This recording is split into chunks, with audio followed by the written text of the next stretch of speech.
జై వారాహి మాత. సమస్యలు లేని జీవితం అంటూ ఉండదు. ప్రతి ఒక్కరి జీవితంలో ఏదో ఒక సమస్య ఉంటుంది. మీ సమస్యలన్నింటినీ తొలగించే ఓం శ్రీ కనకదుర్గా జ్యోతిష్యాలయం. విద్యా, ఉద్యోగం, ఆర్థిక, కుటుంబ సమస్యలు, ప్రేమ, పెళ్లి సమస్యలు, వ్యాపార సమస్యలు, ఇలా ఏ సమస్యకైనా పరిష్కారము అనేది చెప్పబడును. అలాగే స్త్రీ పురుష వశీకరణము అనేది ప్రత్యేకంగా చేయబడును. లంక బిందెలు, గుప్త నిధుల గురించి కూడా చూడబడును, చెప్పబడును. Phone number 6302400814. మరియు ఏ ఇతర సమస్యలకైనా సరే శక్తి పూజలు చేసి పరిష్కారము అనేది చూపబడును. యంత్రాలు ఇవ్వబడను. మీరు ఎక్కడెక్కడో జ్యోతిష్యం చూపించుకొని నిరాశ చెంది ఉన్నారా? అయితే ఒక్కసారి గురువు గారికి కాల్ చేయండి. Phone number 6302400814. జై వారాహి మాత. Welcome to my channel.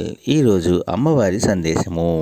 బిడ్డ, క్షమాగుణము అనేది అలవరుచుకో, నీ జీవితము అనేది అద్భుతంగా మారుతుంది అని అమ్మవారైతే అంటున్నారండి. మరి అమ్మవారు ఏం చెప్పబోతున్నారో అమ్మవారి మాటల్లోనే వినే ముందు, ఎవరైనా మన ఛానల్ని కొత్తగా చూస్తున్న వారైతే please like, share and subscribe and support my channel. Video కనుక మీకు నచ్చినట్లయితే ఒక చిన్న లైక్ ఇచ్చి సపోర్ట్ చేయండి ఫ్రెండ్స్. అలాగే 10 మంది మిత్రులకు కూడా షేర్ చేయండి. ఇక అమ్మవారి సందేశం ఏమిటో విందామండి. క్షమాగుణం అనేది భగవంతుడు మనిషికి ప్రసాదించిన అత్యుత్తమ వరము, అత్యున్నత ఆధ్యాత్మిక గుణము. సాంప్రదాయ, ధార్మిక, మానసిక, సామాజిక కోణాలలో చూడవలసిన గొప్ప శక్తి. క్షమ మనిషి హృదయ ఔన్నత్యానికి ప్రతీక. మనకి ఎవరైనా బాధ కలిగించినా, అవమానించినా, అన్యాయం చేసినా అవేమీ మనసులో పెట్టుకోకుండా మనస్ఫూర్తిగా మన్నించడమే క్షమాగుణము. భగవద్గీతలో శ్రీకృష్ణ పరమాత్మ దైవీ గుణాలలో ఒకటిగా చెబుతూ క్షమాగుణం భక్తుడి లక్షణము అంటాడు. రాముడు ఎంతటి శత్రువైనా తన ధర్మానికి భంగం కలగకుండా క్షమించాడు. 7 రోజులు భీకరంగా యుద్ధం చేసి రావణుడు ఓడిపోయాడు. అతడికి అంతిమ సంస్కారం చేయమని విభూషణ్ణి ఆదేశించాడు శ్రీరాముడు. రావణుడి లాంటి దుర్మార్గుడికి అంత్యక్రియలు చేయడానికి తనకు మనసు రావడం లేదన్నాడు విభీషణుడు. వెంటనే రాముడు స్నేహితుడి సోదరుడు తనకు సోదరుడితో సమానమని, విభీషణుడు కాకపోతే తానే ఆ పని చేస్తానని చెబుతాడు.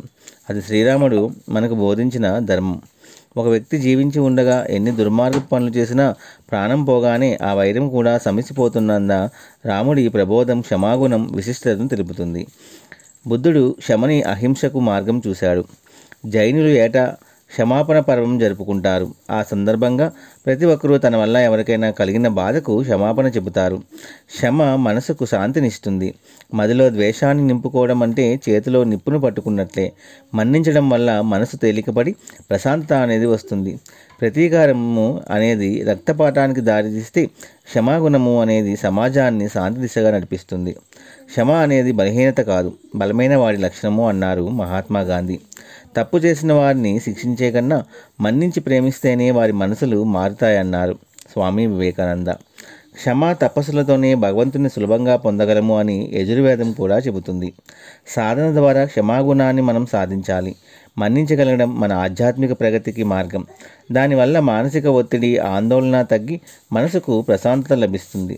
నిద్ర మెరుగుపడి మనిషి ఆరోగ్యంగా ఉంటాడు. క్షమాగుణం ఒక్కసారిగా వచ్చేది కాదు. ప్రవచనాలు వినడం, ఆధ్యాత్మిక గ్రంథాలు చదవడం, జ్ఞానం తదితరాల ద్వారా సాధన చేయాలి. శివపురాణంలో చెప్పినట్లుగా క్షమయే పరమధర్మం, అదే అంతిమ శాంతి మార్గం. క్షమాగుణం కలవారిని భగవంతుడు అనుగ్రహిస్తాడని శివపురాణం కూడా విశదీకరించింది. క్రోధాన్ని వదిలి క్షమాగుణాన్ని భూషణంగా ధరించిన భక్తుడు భగవంతుడికి ప్రీతిపాత్రుడు అవుతాడు.